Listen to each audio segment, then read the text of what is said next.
बोलिए सदगुरु कबीर साहेब की, लहर तारा धाम की, काशी कबीरशौरा धाम की, मगहर धाम की, सुरती गोपाल साहेब की, धनी धर्मदास साहेब की, संत समाज की, भक्त समाज की, अपने अपने गुरु साहेब की, अपने अपने माता पिता की, साहेब बंदगी, साहेब बंदगी, साहेब। सदगुरु कबीर साहब कहते हैं, लाली मेरे लाल की, जित देखो तित लाल, लाली देखन मैं चली, मैं भी हो गई लाल।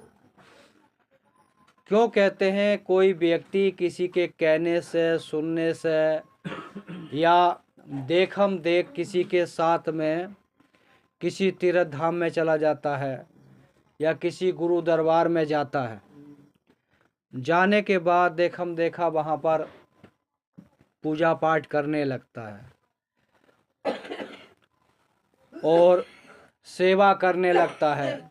देखम देख पूजा पाठ करता है, सेवा करता है, दान पुण्य करता है, तो उसके मन को अच्छा लगने लगता है। उसके बाद फिर वो पहले किसी के साथ गया था, फिर वो अपने आप चला जाता है, तो उसको और अच्छा लगने लगता है। फिर सत्संग सुनता है, गुरुवाणी सुनता है, ग्रंथ पढ़ता है, तो उसको और अच्छा लगने लगता है। फिर गुरु भक्त बन जाता है, खान पीन शुद्ध कर लेता है, मांसाहारी छोड़कर शाकाहारी बन जाता है, गुरु भक्त बन जाता है, गुरु के आदेश के अनुसार भक्ति करने लगता है, सच्चे मन से भक्ति करता, माता पिता की सेवा करता है, सभी से प्रेम भाव से मिलजुल कर रहता है, तो भक्ति करने में उसको आनंद मिलने लगता है। आनंद मिलने लगता है तो जितना भक्ति करता है उसको उतना ही उसको आनंद मिलने लगता है। भक्ति करते करते फिर उस सदगुरु का या गुरु का दर्शन कर लेता है, तो उसी को सदगुरु कबीर साहब कहते, लाली मेरे लाल की, जित देखूं तित लाल, लाली देखन में चली, मैं भी हो गई लाल। कोई व्यक्ति किसी के सुनने से केवल किसी तीर्थ धाम में चला गया, लेकिन देखते देखते उसकी इतनी लगन लग गई, मैं भी हो गई लाल, जो परम तत्व में वो विलीन हो गया। जो रंग सतगुरु का था, जो गुरु का था, वही उसका हो गया। ऐसी भक्ति उसकी हो गई, ऐसी लगन उसकी हो गई, तो जिसमें देखूं तू ही तू। तो ऐसी देह रूपरेखा आती है आदमी के अंदर, हृदय में, तो माता के अंदर भी सदगुरु दिखाई देता है, पिता के अंदर भी दिखाई देता है, भाई के अंदर भी दिखाई देता है, पति के अंदर भी दिखाई देता, पत्नी के अंदर भी दिखाई देता, बच्चों के अंदर भी दिखाई देता है। जब सबके अंदर दिखाई देने लगता है तो फिर दिल किसका दुखाएगा? वो किसी का नहीं दुखाएगा ना। सभी से प्रेम भाव से रहेगा, चाहे हिंदू हो, मुस्लिम हो, सिख हो, ईसाई हो, पंडित हो, ठाकुर हो, बनिया हो, अन्य कोई भी हो, तो सबको वो एक परमात्मा की दृष्टि से देखता है और सब में, सबके अंदर परमात्मा को देखता है, सदगुरु को देखता है। तो ऐसी भक्ति जब हमारी ऊंची लेवल की भक्ति होगी तो ऐसा महसूस हमको होगा। हमारी भक्ति ऐसी नहीं होगी तो महसूस नहीं हो सकता। उसी को सदगुरु कबीर साहब ने कहा, सब घट मेरे साइया, सोनी सहज न कोय, बलिहारी वाह घट की जहां प्रगट होए। सदगुरु कबीर साहब कहते हैं कि सभी जीव आत्मा के अंदर परमात्मा बैठा है, चाहे उसको अल्लाह मानो, राम मानो, सदगुरु मानो या गुरु मानो, लेकिन है सबके अंदर, लेकिन प्रकट करने की बात है। यहाँ चोर के अंदर भी है, सा के अंदर भी है, शैतान के अंदर भी है, साधु के अंदर भी है, लेकिन प्रकट करने की बात सदगुरु कबीर साहब कहते हैं। प्रकट कैसे होगा? जिसके हृदय में दया होगी, क्षमा होगा, शील होगा, विचार होगा, गुण होगी, भक्ति होगी, सेवा होगा, प्रेम होगा, उसके हृदय में सद्गुरु प्रकट हो जाएगा। और जिसके हृदय में ये चीजें नहीं है तो उसके हृदय में क्या प्रकट होगा? काम होगा, क्रोध होगा, लोभ होगा, निंदा होगी, चुगली होगी, बेईमानी होगी, वो काल पैदा हो जाएगा। तो हमको अपने हृदय में राम पैदा करना है या शैतान पैदा करना है, ये हमारे कर्मों के सिद्धांत पर निर्भर करता है ना।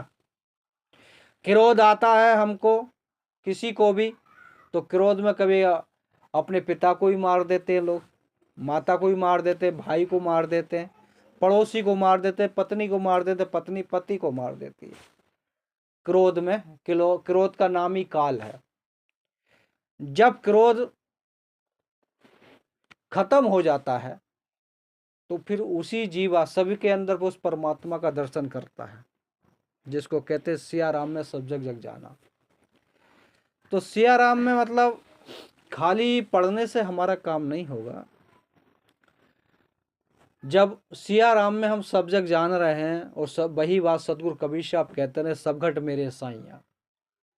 तो हम पड़ोसी को सता रहे तो किसको सता रहे हैं? परमात्मा को सता रहे हैं। माँ को सता रहे तो किसको सता रहे हैं? परमात्मा को ही सता रहे हैं। पिता को सता रहा है तो किसको सता रहा है? परमात्मा को सता रहा है। सास ससुर को सता रहा है तो परमात्मा को सता रहे हैं। सास ससुर बहू को सता रहा है तो परमात्मा को सता रहा है। तो ये सब चिंतन करने का विषय है। हम मंदिर में गए, पत्थर के भगवान बैठे, वहां माथा टेक लेते हैं, अगरबत्ती जला देते हैं, दीपक जला देते हैं, लेकिन माता पिता के सामने झुकने में, सास ससुर के आगे झुकने में, या अपने बड़ों के आगे झुकने में शर्म लगता है।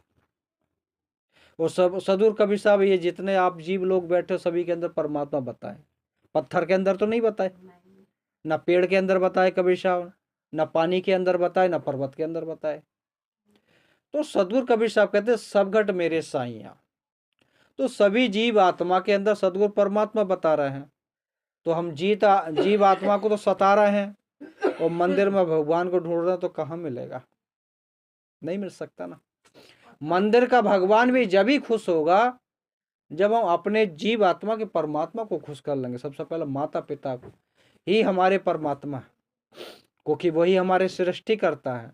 हम शंकर भगवान की पूजा करते हैं, विष्णु भगवान की पूजा करते हैं, पार्वती माता की पूजा करते हैं, लक्ष्मी माता की पूजा करते हैं, लेकिन माता पिता की पूजा नहीं करते। तो इसलिए हमारी भक्ति सफल नहीं हो पाती। उनको सताते हैं, उनको समय से भोजन नहीं देते, प्रेम से नहीं बोलते, तो भगवान कैसे खुश होगा? एक चौकीदार लेके आओगे, वो 5,000 रुपये लेगा घर रखाने के, और माता पिता खाली 2 रोटी पर तुम्हारा मकान रखाते रहते, है ना। आपके बच्चों को पालते रहते हैं, झाड़ू पोछा सब करते हैं, लेकिन उस दृष्टि को भी हम भूल जाते हैं। हम राक्षस बन जाते हैं, वाई वृत्तियों में चले जाते हैं, तो भगवान कहाँ से मिलेगा? जब हम मानवता में आएंगे, जब भगवान मिलेगा। हम मानवता से दूर चले जाते हैं तो भगवान को खोजते हैं पानी में, पत्थर में, गंगा में, यमुना में, कहाँ मिलेगा? अगर गंगा में नहाने से भगवान मिल जाए तो सबसे पहले मछली को मिलना चाहिए, वो तो गंगा में ही रहती है ना। जितने जीव जंतु गंगा में रहते हैं, लेकिन किसी को नहीं मिलता। वो पंडित जी रोज डुबकी लगाते, नहीं मिलता। किसको मिलता है? जिसका मन पवित्र होता है, जो माता पिता की सेवा करता है, भाई भाई प्रेम से रहते हैं, पति पत्नी प्रेम से रहते हैं, दुरानी जेठानी प्रेम से रहते हैं, उनको भगवान मिलता है। मंदिर में घंटा बजाने वाले को भगवान नहीं मिलेगा, आज तक नहीं मिला। उसको मिला जिसने अपने माता पिता को जाना, गुरु को जाना, पड़ोसी से भी प्रेम से रहा, वो भजन भक्ति भी किया, मंदिर में जाकर घंटा भी बजा लिया, तो ऐसे मिल सकता। खाली मंदिर में ही घंटा बजाओगे, अपने हृदय का जो घंटा है उसको नहीं बजाओगे तो कैसे काम चलेगा? हाँ, तो इस सदगुरु कहीं भगवान को बाहर खोजने की बात नहीं करते, अपने अंदर खोजने की बात करते हैं। एक पत्थर होता है, एक कलाकार होता है, पत्थर को गढ़ देता है कि जिस रूप में गढ़वाओगे आप उस रूप में बना देगा वो। लेकिन एक पत्थर मंदिर में जाता है, एक बार जाने के बाद भगवान बन जाता है ना। फिर हम उसको भगवान का रूप देखते हैं ना, उसकी पूजा करते हैं, आरती करते हैं। भगवान मानते नहीं मानते। लेकिन इंसान रोज मंदिर में जाता लेकिन कभी इंसान बनकर नहीं निकल पा रहा, राक्षस बन के निकलता। मंदिर में से आन के मंदिर में से पूजा पाठ करने के बाद तुरंत बीड़ी पी लेगा, हुक्का पिएगा, सुरती खाएगा, गुटखा खाएगा, शराब पिएगा, मांस खाएगा।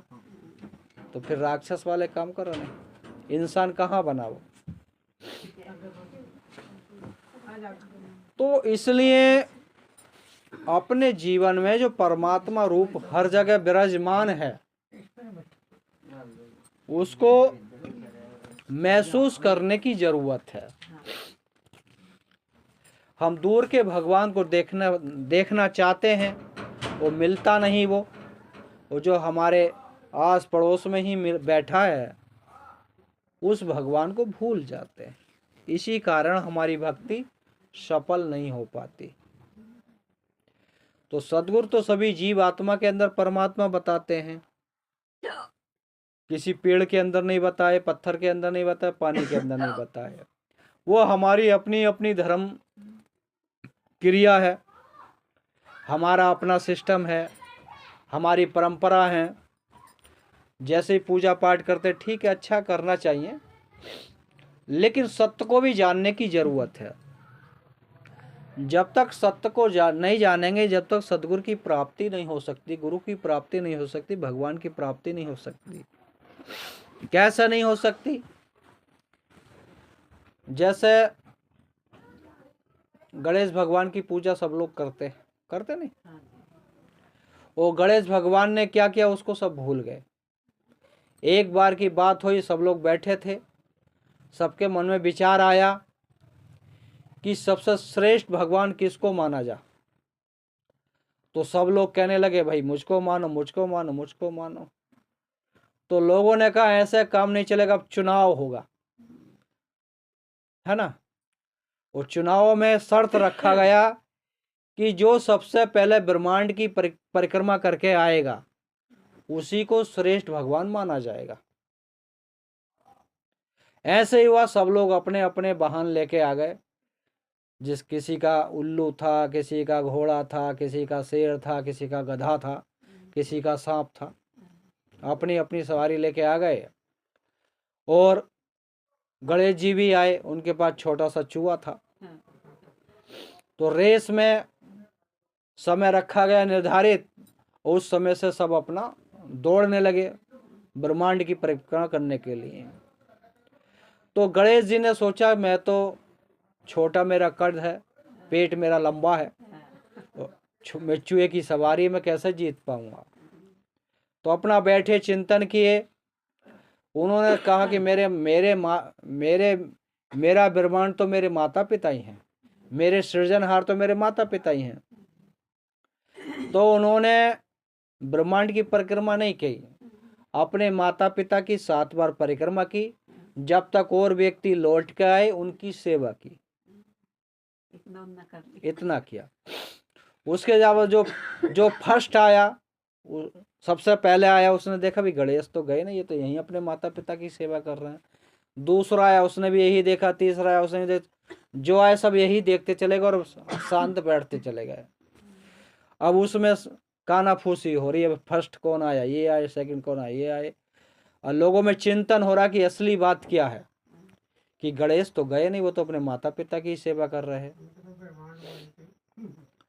तो जो बुद्धिजीवी लोग थे, ज्ञानी लोग थे, उन लोगों ने कहा कि तुम लोग तो थे बाहर की दौड़ कर रहे थे, बाहर के ब्रह्मांड की परिक्रमा कर रहे थे।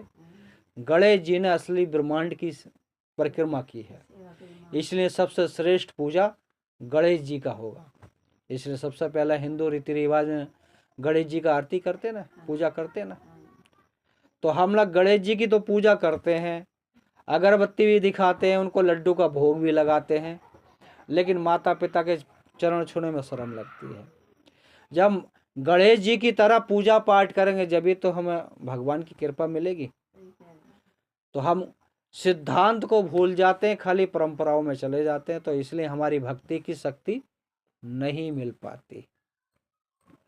इसलिए सदगुरु कबीर साहब कहते, जीते जी कर मुक्ति की आशा, क्योंकि मरने के बाद क्या होगा किसी को कुछ नहीं पता। अगर हम जब तक जी रहे हैं जब तक पड़ोसी का माल हड़प रहे हैं, माता पिता को मार रहे हैं, है ना, सास ससुर को मार रहे हैं, पति पत्नी आपस में खूब झगड़ रहे हैं, और मरने के बाद कह रहे हैं कि पंडित जी हमारा श्राद्ध कर देंगे तो मुक्ति मिल जाएगी। कैसे मिल जाएगी? पंडित जी का वहां ठेका सो रही है, पंडित जी को खुद ना पता कहाँ जाएगा। तो अपने जीवन में भक्ति कीजिए, सभी जीव आत्मा के अंदर उस परमात्मा को देखने की कोशिश करेंगे तो हम हमारे हृदय से, हमारी वाणी से, हमारे कर्म से कोई पाप होने सब खत्म हो जाएंगे। जब हमारे मन में आएगा कि हम माँ को नहीं डांट रहे, परमात्मा को डांट रहे, तो फिर गाली देने से रुक जाएंगे? नहीं रुक जाएंगे। उनको पीटने से रुक जाए? नहीं रुक जाएंगे। तो पाप से बचेंगे? नहीं बचेंगे। तो पाप से बचेंगे तो भक्ति में मन लगेगा, सुमरन में मन लगेगा, सेवा करने में मन लगेगा, वो कोई बिजनेस करेंगे तो उसमें मन लगेगा, पढ़ाई में मन लगेगा। तो उस परम सत्य को जानने की जरूरत है, पाखंड में जाने की जरूरत नहीं है। उसी को सतगुरु कबीर साहब कहते हैं, मंदिर तोड़ो मस्जिद तोड़ो नहीं कोई मुजाका है, दिल मत तोड़ किसी का बंदे घर खास खुदा का है। मंदिर में बुद्ध धरे, मस्जिद में सपा सपाई है, दिल दरगाह में झांक के देखो बिल्कुल नूर खुदाई है। सतगुरु कबीर साहब कहते हैं, अगर मंदिर को 100 बार तोड़ो, मस्जिद को 50 बार तोड़ो, कोई पाप नहीं लगेगा, फिर बना लो, है ना। अगर हमने किसी व्यक्ति की हत्या कर दी मंदिर के पीछे, मस्जिद के पीछे, तो उस व्यक्ति को कोई जीवित कर सकता? कोई मंदिर का पुजारी या मंदिर जीवित कर सकता? लेकिन मंदिर को 100 बार तोड़ने को पाप नहीं लगेगा। लेकिन मंदिर मस्जिद के पीछे किसी मनुष्य को मार दिया हमने, तो उसको कोई जीवित नहीं कर सकता। तो सदगुरु कबीर साहब कहते हैं, मंदिर को तोड़ोगे तो कोई पाप नहीं लगेगा, लेकिन इसमें जो परमात्मा बैठा है, इसकी आपने हत्या कर दी तो इसका पाप लगेगा।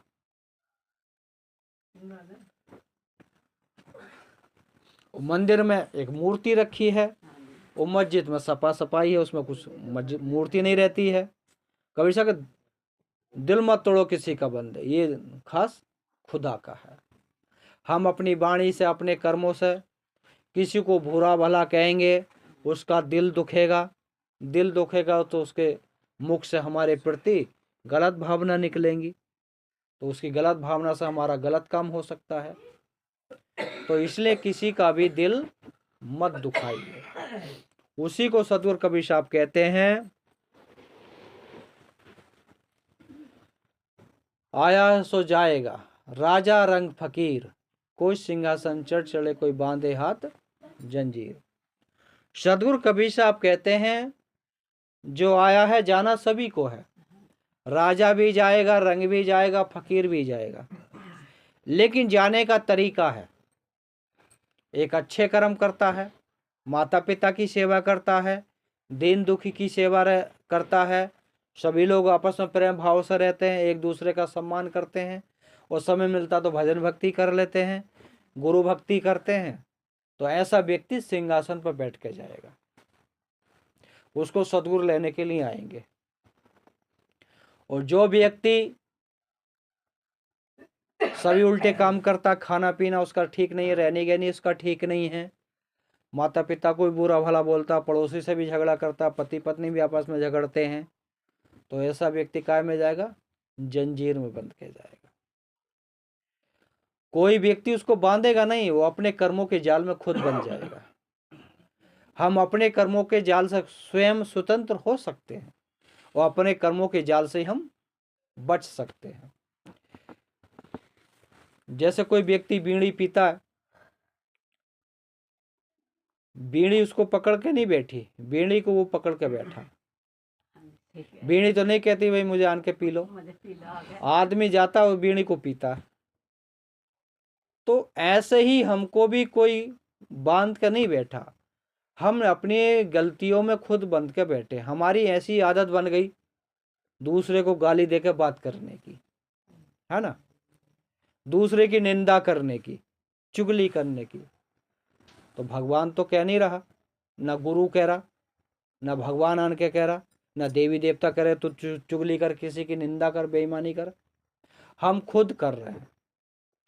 हमारा काम अच्छा होता है तो हम कहते हैं कि मैंने किया है, वो काम खराब होता कहते भगवान ने काम खराब कर दिया, तो दोष भगवान को दे देते हैं। तो इसलिए अपने उस परम सत्य को जानने की कोशिश करो जिसको गुरुजन, संतजन, महापुरुष लोग बताते हैं। क्योंकि परमात्मा हर जगह बैठा है, माँ के रूप में, पिता के रूप में, भाई के रूप में, लेकिन उसको देखने की जरूरत, पहले हम अपने अंदर देखेंगे जब ही बाहर देख सकते हैं। हमारे हृदय में दया आएगी किसी के प्रति तो हम जब भी तो दूसरे के प्रति दया कर सकते हैं। हमारे हृदय में दया नहीं तो हम दूसरे के प्रति दया कैसे कर सकते हैं। तो इसलिए अपने जीवन में दया को ही सद्गुरु ने राम बताया। दया है, करुणा है, उसी का नाम राम है। रमता राम। कबीर साहब रमते राम को मानते हैं, जो बोल रहा, डोल रहा, खा रहा, पी रहा, सो रहा है। और वैसे तो सदगुरु कबीर साहब ने कहा, एक राम दशरथ का बेटा, एक राम घटघट में लेटा, एक राम जगत पसारा, संतों का राम जग से न्यारा। एक दशरथ का बेटा अयोध्या का राम है, लेकिन वो भी इतने महान थे, अपनी माता पिता के आज्ञा के लिए अपना पूरा राजपाट त्याग के चले गए। वो भाई भाई में कभी उनको धन को लेकर कभी झगड़ा नहीं हुआ। तो इतना हम सीख लेंगे तो भी हमारा कल्याण हो जाएगा। रामायण तो हम पढ़ते हैं लेकिन उसके रहस्य को नहीं जानते। चारों भाई में धन को लेकर कभी झगड़ा नहीं हुआ। कैसे नहीं हुआ? अगर होता तो भरत राजा नहीं बन जाता। लेकिन भरत ने राजगद्दी को हाथ ही नहीं लगाया, जंगल में चले गए, सेनापति को सौंप दिया कि भाई राजगद्दी तू चला, मैं तो वहां बैठा, कोई जरूरत हो तो पूछ लेना आन के। 14 साल उनके सेनापति ने अयोध्या की राजगद्दी चलाई। भरत ने कभी राजगद्दी पर नहीं बैठे। वो क्या करा, भाई के चरण पादुका लाके गद्दी पर रख दी। ऐसा भाव होना चाहिए भाई के प्रति। हम राम नहीं बनते, दुर्योधन बन जाते। तो दुर्योधन बनेंगे तो भाई भाई में झगड़ा होगा, उसी का नाम महाभारत है। भाई भाई का झगड़े का नाम महाभारत है, और भाई भाई के प्रेम का नाम रामायण है। लेकिन कहीं से भी हम सीखने की कोशिश नहीं कर रहे। सीता को वन में इतने कष्ट झेलने पड़े, लेकिन उन्होंने अपने पति पर कभी आरोप नहीं लगाया, शांत रही। तो इसलिए राम से पहले सीता का नाम आता है, सीताराम, है ना। कोई कह राम सीता, सीताराम बोलते। तो उनकी तपस्या को देख के उनका नाम राम से पहले आया। और राम त्रिलोकी थे, लेकिन उनको भी पीछे जाना पड़ा, क्योंकि राम ने तो अपने जीवन में बहुत सारे लोगों को मारा, लेकिन सीता ने किसी को नहीं मारा। इसलिए राम से पहले सीता का नाम आता। सीता का नाम छोड़ देंगे तो उन कल्याण नहीं हो, अधूरा माना जाएगा। ये बोलते ना सीताराम, तो अधूरा माना जाता है। और सीताराम, राम सीता कहेंगे तो अधूरा है, और सीताराम कहेंगे तो पूरा है। तो सीता जैसी शीतलता हमारे हृदय में आनी चाहिए। सीता जैसी शीतलता हमारे हृदय में आएगी तो हमको ज्ञान की प्राप्ति हो जाएगी। और राम जैसे हमारे गुण हमारे अंदर आएंगे बड़े भाई की तरह, तो हमारे अंदर कुछ ज्ञान की प्राप्ति होने लगेगी। लक्ष्मण जैसा भाई, भाई के लिए वो भी अपना पीछे पीछे चला गया, कभी भाई का उसने विरोध नहीं किया। राम ने चाहे गलत आदेश दिया, चाहे सही आदेश दिया, लेकिन लक्ष्मण ने कभी विरोध नहीं किया। ऐसा भाई होना चाहिए। तो हमारे अंदर से परमात्मा की ऊर्जा मिलने लगे। खाली किसी भी ग्रंथ को पढ़ने से कुछ अनुभूति होगी, लेकिन उनके विचारों पर हम चिंतन करेंगे, मनन करेंगे, तो हमें और ज्ञान की प्राप्ति होने लगेगी। क्योंकि सतगुरु कबीर साहब कहते हैं, ये मन निर्मल भया जैसे गंगा नीर, पाछे पाछे हरि फिरे कहत कबीर कबीर। और संसार के लोगों के पास जाओगे तो कहेंगे भगवान हरिद्वार में बैठा है, मथुरा में बैठा है, जगन्नाथपुरी में बैठा है, काशी में बैठा है। वहाँ जाओगे तो भगवान मिल जाएगा। या गंगा में स्नान करोगे तो भगवान मिल जाएगा, यमुना में करोगे तो मिल जाएगा।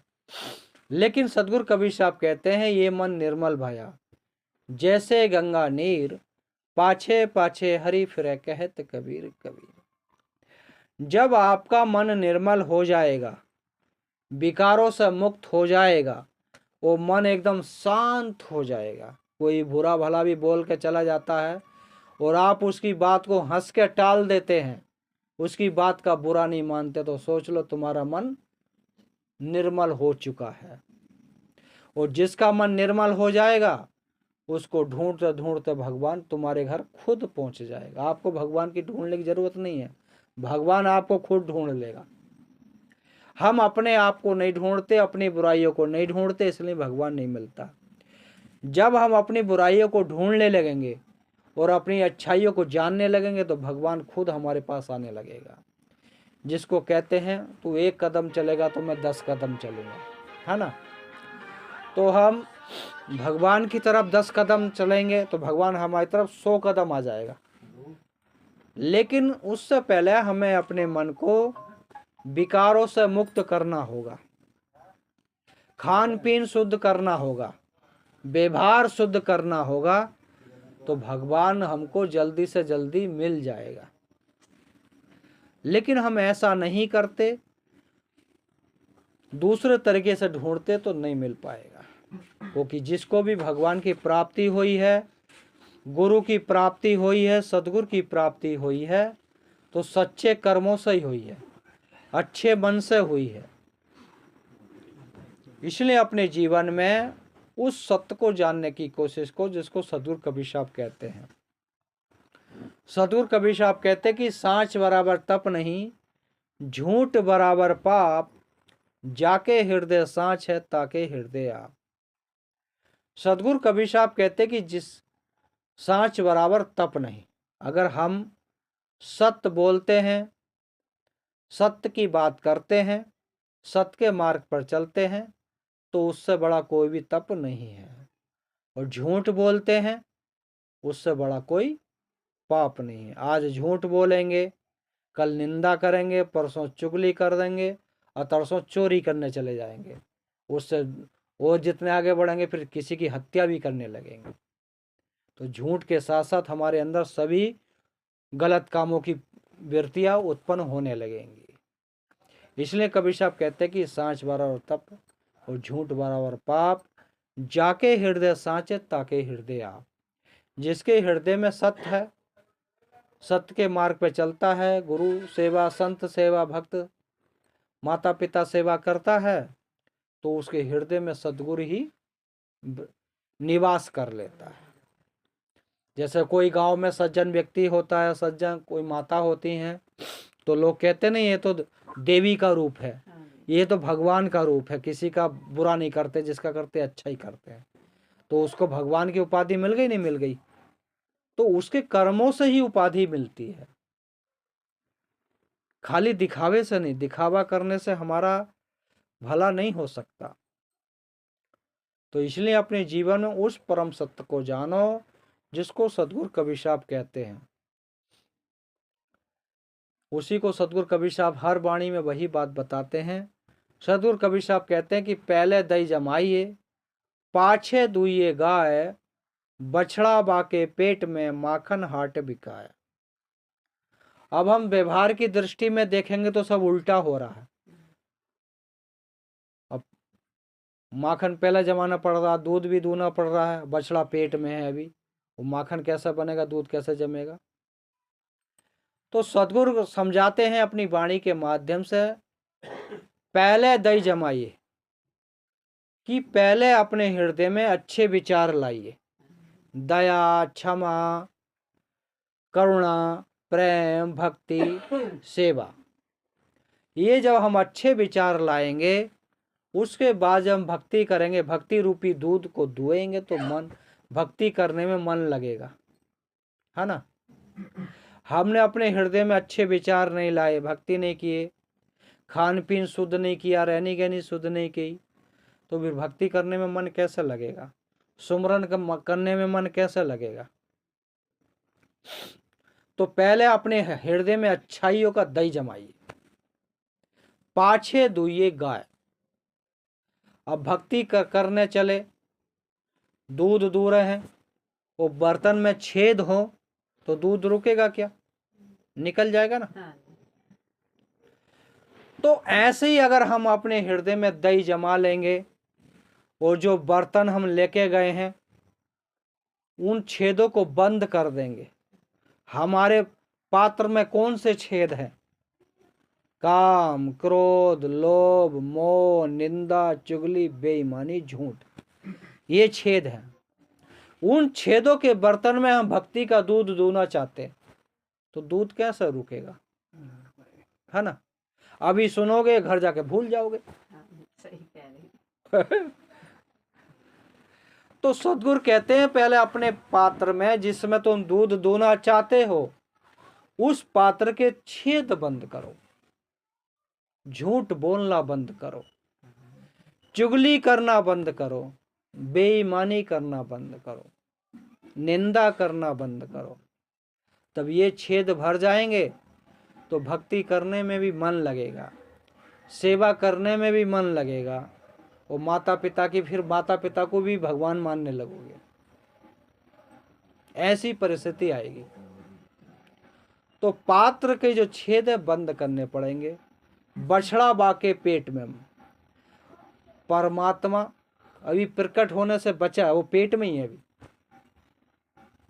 बछड़ा बाके पेट में जब हम अपना सच्चाई का, अच्छाई का दही जमा लेंगे और अपने पात्र के छेदों को बंद कर देंगे, फिर भक्ति रूपी दूध दुएंगे तो परमात्मा हमारे अंदर प्रकट हो जाएगा। बछड़ा बाके पेट में माखन हाट बिका, फिर बछड़ा भी प्रकट हो जाएगा।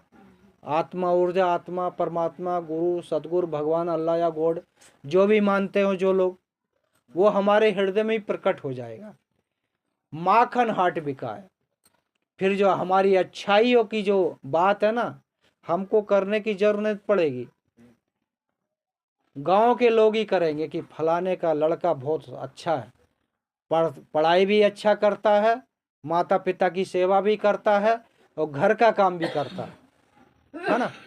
तो उसकी प्रशंसा और लोग करने लगेंगे। तो ऐसा बनने की जरूरत है ना। तो कोई बगैर पढ़े लिखे कोई भी इंजीनियर, डॉक्टर या आईपीएस अधिकारी नहीं बन सकता, उसके लिए पढ़ाई करना पड़ेगा। और कोई व्यक्ति सोचता हो कि 2 अगरबत्ती सरस्वती माता के आगे जला देंगे, परीक्षा में पास कर देंगे, तो कैसे कर देंगे, नहीं कर सकती। तो उसके लिए पढ़ाई करना पड़ेगा। सरस्वती माता की पूजा करते हो, ठीक है, अच्छी बात है, करो, लेकिन पढ़ना जरूरी है। पढ़ाई करोगे, सरस्वती माता की पूजा ना करोगे तो पास हो जाओगे, और पढ़ाई नहीं करोगे, खाली सरस्वती माता की पूजा करते हो तो फेल हो जाओगे। तो इसलिए सदगुरु कबीर साहब कहते कर्म करो, कर्म से ही सब कुछ मिलेगा। इसलिए पढ़ना भी जरूरी है, काम करना भी जरूरी है, और भक्ति करना भी जरूरी है, पैसा भी कमाना जरूरी है। लेकिन पैसा अपने मेहनत से कमाइए, खूब कमाइए, खूब खाइए, पड़ोसी का हक मत मारिए, किसी का दिल दुखाकर पैसे को मत कमाइए, ना तो ऐसी बीमारी आ जाएगी पल भर में डॉक्टर ले जाएगा, है ना। इसलिए अपने जीवन में बहुत सारी बातें हैं, सबको ध्यान में रखते हैं, चिंतन करेंगे तो हमारा जीवन सफल हो जाएगा। घर में जाइए, थोड़ा समय 10-5 मिनट समय निकालिए और एकांत में बैठिए, माला ले लीजिए, माला से सुमरन कर लीजिए। अच्छे ग्रंथ घर में हो तो ग्रंथ पढ़िए, है ना। वो बच्चों को सिखाइए कि भाई सुबह स्कूल जाओ तो अपने दादी दादा के पैर छू के जाओ, बड़ों जो बड़े रास्ते में मिले उनसे नमस्कार करके जाओ, तो सबसे आशीर्वाद मिलेगा ना। कहते ना कि जब नमस्कार करते तो हाँ बेटा पढ़ो लिखो अच्छे आदमी बनो, मिलता नहीं मिलता आशीर्वाद। और लक्ष्मी माँ उनसे सरस्वती माता के आगे अगरबत्ती दिखाओ तो आशीर्वाद देंगी, कुछ बोलेंगी नहीं। तो हम जीव आत्मा के आगे झुकेंगे तो आशीर्वाद देंगे। अब वो अच्छी बात है, हमारी संस्कृति, हम किसी महापुरुष को भगवान मानते, अच्छी बात है, उसको भी मानिए, लेकिन इसका मतलब ये नहीं कि जिसने हमें पैदा किया उसको हम भूल जाए, उसमें ही हमारा नरक हो जाता है। हम भगवान को याद रखते हैं, माता पिता को भूल जाते हैं, भाई को भूल जाते हैं, बहन को भूल जाते हैं, पत्नी को भूल जाते हैं, पत्नी पति को भूल जाती है, आपस में व्यवहार गड़बड़ हो जाता है, तो फिर भक्ति में भगवान कहाँ से मिलेगा? भक्ति में भगवान नहीं मिल सकता। भक्ति में भगवान उसी व्यक्ति को मिलेगा जो रोज माली की तरह काम करता रहेगा। जैसे माली होता, किसान होता है, खेती करता, सभी लोग किसान हो। जब खेत में घास जमता है, या तो उसको नराते हो या दवाई डालते हो घास को ख़त्म करने के लिए, तो गेहूं का फसल, गन्ने का फसल, धान का फसल अच्छा होता है। अगर उस घास को हम नहीं निकालेंगे, नहीं उसको दवाई भी नहीं छिड़केंगे, तो घास हमारा धान को नष्ट कर देगी, गेहूं को नष्ट कर देगी, फसल कुछ नहीं होगा।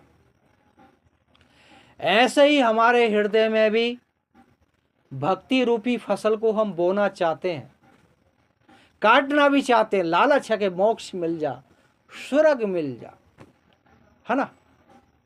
लेकिन जो विकारों की घास जमी है उसको नड़ाना नहीं चाह रहे, उसको उखेड़ना नहीं चाह रहे, उस पर एस्प्रो करना नहीं चाह रहे, तो भाई भक्ति रूपी खेती तो नष्ट ही हो जाएगी, है ना। तो भक्ति रूपी खेती को प्रकट करना है, तो उसमें कौन सी घास जमती हैं? काम की, क्रोध की, लोभ की, मोह की, निंदा की, चुगली की, बेईमानी की, झूठ की, इतनी घास उसमें जमती हैं। उस घास को हम नहीं खत्म करेंगे तो भक्ति रूपी खेती को तो नष्ट कर दवाई देगी, पता नहीं चलेगा। कभी कभी ख्याल आएगा, कैसे आएगा?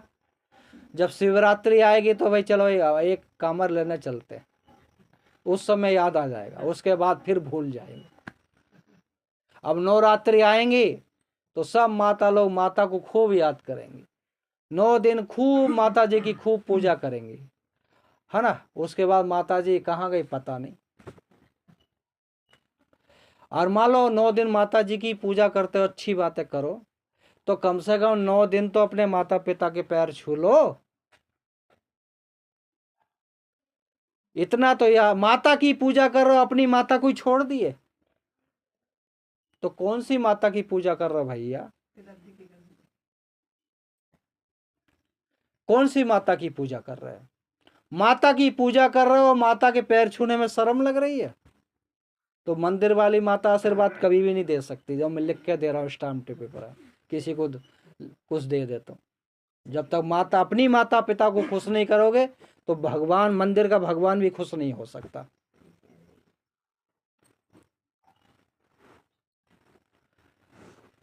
तो पूजा करो, कोई मैं मना नहीं कर रहा, किसी भगवान का मैं विरोध नहीं कर रहा, मैं बता रहा हूँ भाई ऐसे भी, ऐसे करोगे तो ये करने से भी भगवान मिल जाएगा।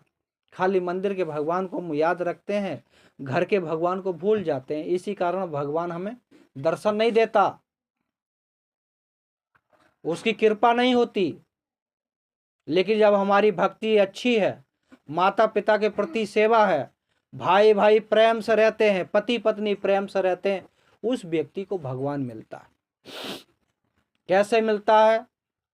एक छोटा सा बच्चा था, वो गुरुमुख परिवार था, उनके घर साधु संत आते थे, सत्संग सुनाते थे कि भाई माता पिता के सेवा करोगे तो भगवान की प्राप्ति हो जाएगी। चाहे भले से मंदिर की पूजा करो मत करो तुम्हारी मर्जी है, लेकिन जाना करना चाहते हो कर भी सकते हो, कोई पाबंदी नहीं है। तो उस बच्चे के मन में ये बात बैठ गई कि माता पिता की सेवा करने से भगवान की प्राप्ति होती है। मंदिर में जाओगे तो नहीं हो पाएगी, कोई होगी नहीं हो कोई गारंटी नहीं है, लेकिन माता पिता की सेवा करोगे तो 100% गारंटी है। तो वो बात उस बच्चे के मन में बैठ गई। बैठने के बाद रोज वो अपने माता पिता के चरण दबावे, उनका आसन लगावे, समय से उनको भोजन खिलावे। ऐसा करते करते वो भगवान को भूल गया, कहाँ रहता भगवान कोई पता नहीं।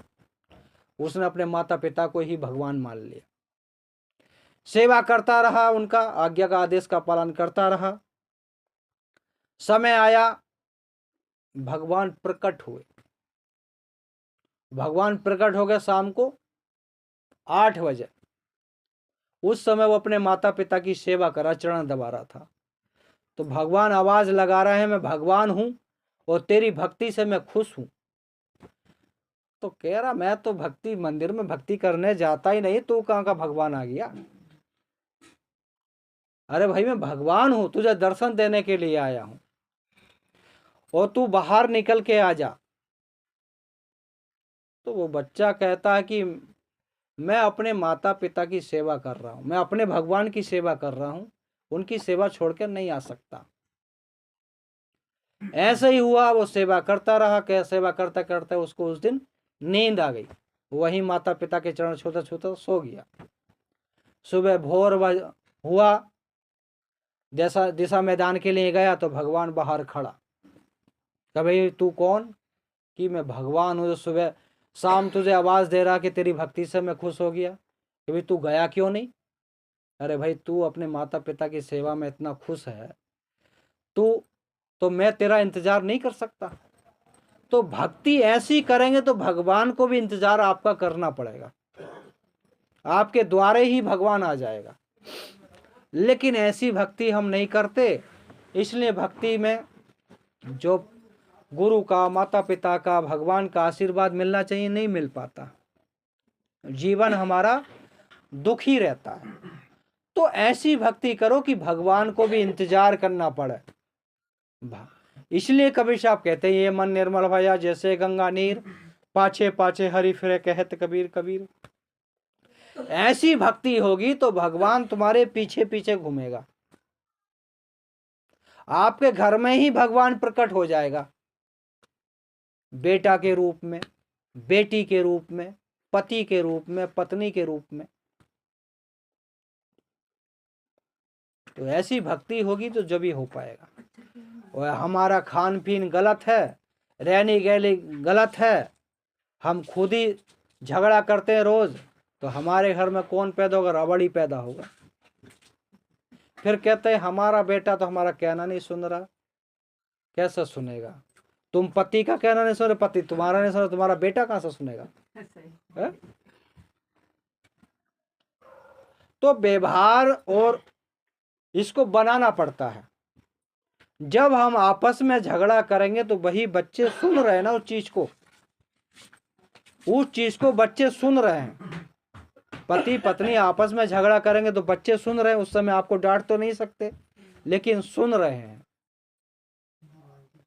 हम दारू पी रहे हैं, बच्चे से कह रहे हैं मत पिए, तो कैसा मना? कहता बुढ़ा तो रोज पीता है और मुझे मना करता है। तो पहले हमें संस्कारी बनना पड़ेगा, तो हम बच्चे भी संस्कारी बन जाएंगे। हम अपने माता पिता का पैर छुएंगे, दादी दादा का पैर छुएंगे, तो छोटे छोटे बच्चे भी छूना चालू कर देंगे। तो संस्कार माता पिता की सेवा करता, बेटा नहीं करता, धन नहीं करता। हम बेटे को ऐसे संस्कार देंगे कि भाई माता पिता की सेवा करो तो भगवान खुश हो जाएगा, तो वो सेवा करेगा। और हम कहेंगे जब मंदिर में जाकर कपूर अगरबत्ती जलाइया, और भगवान वही मिलेगा, तो फिर तुम में भगवान कहाँ से देखेगा? वो तो मंदिर में ही देखेगा। इसलिए कामर लेने जावे है ना, वो कामर लेकर आने के बाद एक बार भी माता पिता के पैर नहीं छूता, तो कैसा शंकर भगवान खुश हो जाएंगे भाई? साहब माता पिता उनके उल्टे पास हुए है जो कमरे लेकर आवे, माता पिता उल्टे उनके पास हुए। अरे तो भोले शंकर हो गए ना। अरे जब भोले शंकर थे, चलो उन्होंने छूले, जब भोले शंकर चले गए तो छूले अपने माता पिता के। और जब तक जल चढ़ा जाता ना चढ़ाता, जब तक भोले रहता है वो, और जल चढ़ाने बाद तो फिर तो भोलू बन जाता है, तो भोलू बन के तो माता पिता पैर छूले।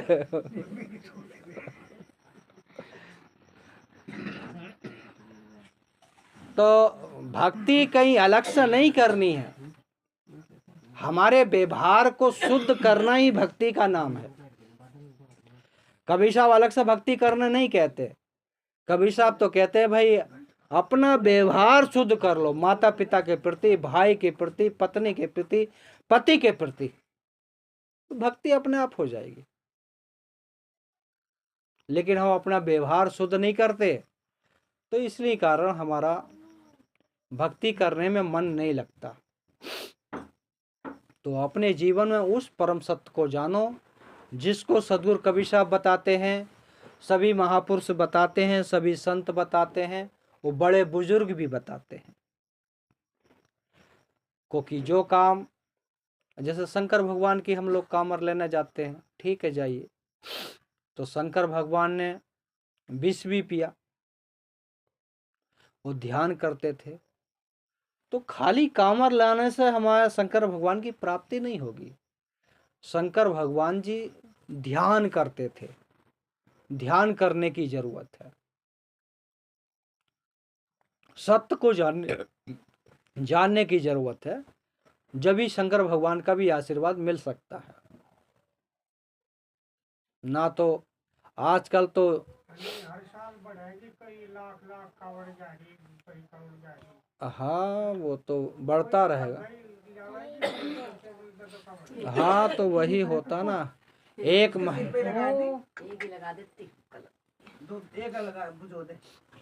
महीना बोले बम और 11 महीना तोले कम, तो कैसे काम चलेगा? अगर 11 महीना बम बोलेगा, 1 महीना कम तोलेगा, तो काम चल जाएगा। और वो तो 11 महीना कम तोल रहा, 1 महीना बम बोल रहा, तो कैसे काम चलेगा भाई? नहीं चल सकता।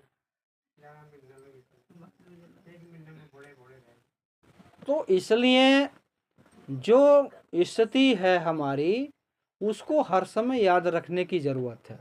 हर समय अपने मन से, अपने हृदय से सुमरन करते रहो और सबके प्रति प्रेम की भावना रखो, किसी के प्रति द्वंद्व, ईर्ष्या की भावना मत रखो, बदले की भावना मत रखो, तो हमारी भक्ति धीरे धीरे सफल हो जाएगी, भगवान की भी प्राप्ति हो जाएगी और हमारे ऊपर सद्गुरु की कृपा हो जाएगी, सब काम अच्छे अच्छे होने लगेंगे।